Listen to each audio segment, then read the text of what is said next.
Okay, അപ്പൊ നമ്മുടെ വിശേഷങ്ങളിൽ നിന്ന് നമ്മളൊന്ന് ഒരു പെർഫോമറുടെ ലോകത്തേക്ക് പോവാണ്. ഇന്ന് നമ്മുടെ ഈ റെഡ് കാർപ്പറ്റിന്റെ വേദിയിലേക്ക് വരാൻ പോകുന്നത് പ്രായം എന്ന് പറയുന്നത് ഒരു നമ്പർ മാത്രമാണ്. അപ്പൊ അത് ഈ വേദിയിൽ ഒരുപാട് പ്രാവശ്യം തെളിയിച്ചിട്ടുണ്ട്.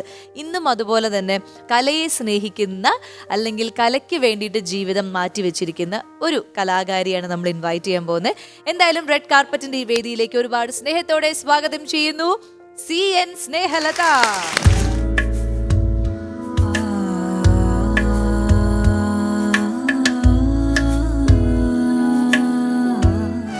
റെഡ് കാർപ്പറ്റിലേക്ക് സ്വാഗതം. ആ ഒരു നടന്ന് വരുന്ന കണ്ടപ്പോ തന്നെ അല്ലെ, ഒരു ആഢ്യത്യമുള്ള ഒരു കോൺഫിഡൻസ് ഒക്കെ നമ്മള് കാണാൻ സാധിച്ചു. ഭയങ്കര ഭംഗിയായിട്ടുണ്ട്. ശരി, അപ്പൊ പറയൂ, എന്തൊക്കെയാണ് വിശേഷങ്ങൾ? വിശേഷം, നല്ല വിശേഷം. കഥാപ്രസംഗവുമായിട്ടുള്ള യാത്രയിലാണ്. സ്വന്തമായി കഥാപ്രസംഗം രചിക്കുന്നു, അതിനുള്ള കഥ കണ്ടെത്തുന്നു. പ്രശസ്തമായ നോവലുകളും കവികളുടെ കവിതകളും കഥാപ്രസംഗ രൂപത്തിലേക്ക് മാറ്റി നിരന്തരം പറഞ്ഞുകൊണ്ടിരിക്കുന്നു. ഈ പ്രായം അതൊന്നും ഒരു പ്രശ്നമല്ല. നമ്മുടെ മനസ്സ് എപ്പോഴും എനർജറ്റിക് ആയിട്ടിരിക്കുന്നത്. അപ്പൊ ചേച്ചി എങ്ങനെയാണ്, അതായത് എപ്പോഴും ഓരോ കാര്യങ്ങൾ ഇങ്ങനെ ആലോചിച്ച് എഴുതുക, സമൂഹത്തിൽ നടക്കുന്ന കാര്യങ്ങൾ എഴുതുക, അല്ലെങ്കിൽ പഴയ ഹിസ്റ്ററി നോക്കുക, അങ്ങനെയൊക്കെയാണോ? അത് ഞാനൊരു നല്ല വായനക്കാരിയാണ്.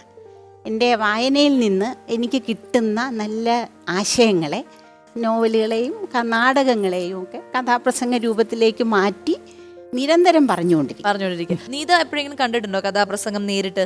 ഞാൻ ഇപ്പൊ പൂമരത്തിന്റെ ഷൂട്ടിന് ആക്ച്വലി കലോത്സവം ആയിരുന്നു, അങ്ങനെ ഞാൻ നേരിട്ട് കണ്ടിട്ടുണ്ട്. അല്ലാണ്ട് സ്കൂളില് കലോത്സവം അപ്പോഴൊക്കെ കണ്ടിട്ടുണ്ട്. എന്നാണ് ഇങ്ങനെ ഒരു കാര്യം ചെയ്യണമെന്ന് ആഗ്രഹം തോന്നിയതും, അല്ലെങ്കിൽ ഏത് വയസ്സിലാണ് കഥാപ്രസംഗം ആദ്യം ചെയ്യാൻ തുടങ്ങിയത്? കഥാപ്രസംഗം ആദ്യം ചെയ്തത് ഞാൻ 5ാം ക്ലാസ്സിൽ പഠിക്കുമ്പോൾ. 5ാം ക്ലാസ്സിൽ അന്ന് ഇതുപോലെ സ്കൂളിലെ ഗ്രീൻ ഹൗസ് സിസ്റ്റമാണ്.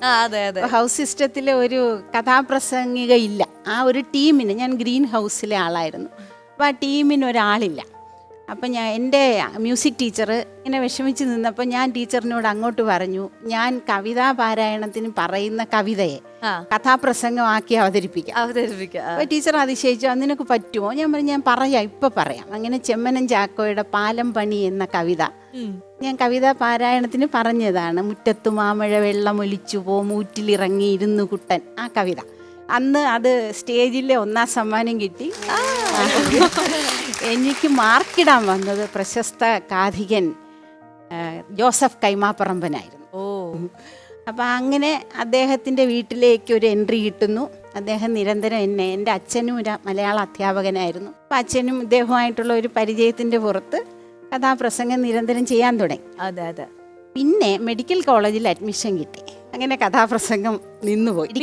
തിരിച്ചു പിടിച്ചത് 2018 തിരുവനന്തപുരം കഥാപ്രസംഗ അക്കാഡമി ഉണ്ട്, ഗവൺമെന്റ് കഥാപ്രസംഗ പരിശീലന കേന്ദ്രം.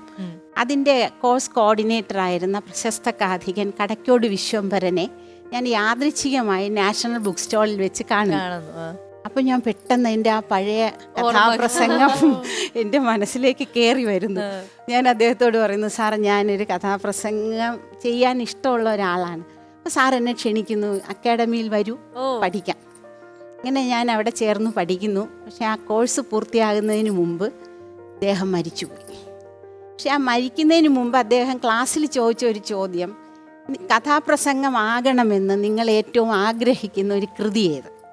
ഞാൻ പെട്ടെന്ന് പറഞ്ഞു, 2 ഇടങ്ങഴി. അദ്ദേഹം പറഞ്ഞു, സ്ക്രിപ്റ്റ് ചെയ്യൂ, നമുക്ക് അവതരിപ്പിക്കാം. ഞാൻ 10 ദിവസം കൊണ്ട് 25 ഗാനങ്ങൾ എഴുതി 2 ഇടങ്ങഴിയെ കഥാപ്രസംഗമാക്കി.